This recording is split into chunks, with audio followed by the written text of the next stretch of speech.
আমি সবার প্রতি আহ্বান জানাবো, আমাদের এই দেশের যুবকদের জন্য অনেক কিছুই করার আছে। আমরা যেন পরিকল্পিত উদ্যোগ গ্রহণ করি।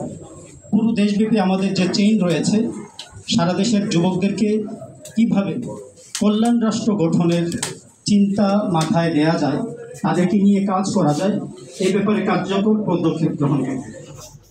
আমরা জানি 5 আগস্ট ইতিহাসের নিকৃষ্টতম স্বৈর শাসক জালিম হাসিনার পতন হয়েছে। পতনের পূর্বে এই দেশের সর্বসেক্টরে নজিরবিহীন দুর্নীতি, নৈরাজ্য, অরাজকতা সে ঘটিয়েছিল।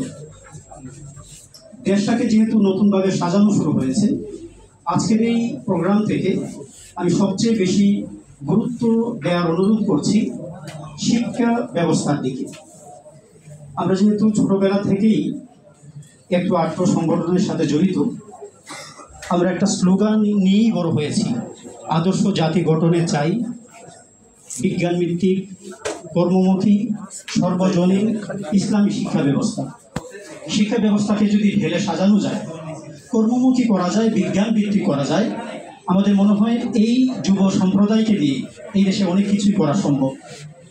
এর বাইরে কর্মসংস্থান সৃষ্টির জন্য কার্যকর পদক্ষেপ গ্রহণ করা, পণ্য মাদক দ্রব্যের সয়লাভ বন্ধ করতে যথাযথ ভূমিকা গ্রহণ করা, এবং বিশেষত আমরা জানি কওমি মাদ্রাসা এই দেশের একটি বৃহৎ জনগোষ্ঠী।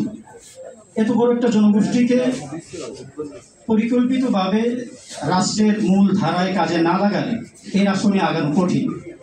আমাদের অনেক ভাইয়েরা আরবিতে অনেক ভালো দক্ষতা রাখেন, অনেক মেধা রাখেন, তাদেরকে যদি মধ্যপ্রাচ্যের বিভিন্ন দেশের দূতাবাসগুলোতে কাজে লাগানো যায়, আমার মনে হয় রাষ্ট্র উপকৃত হবে।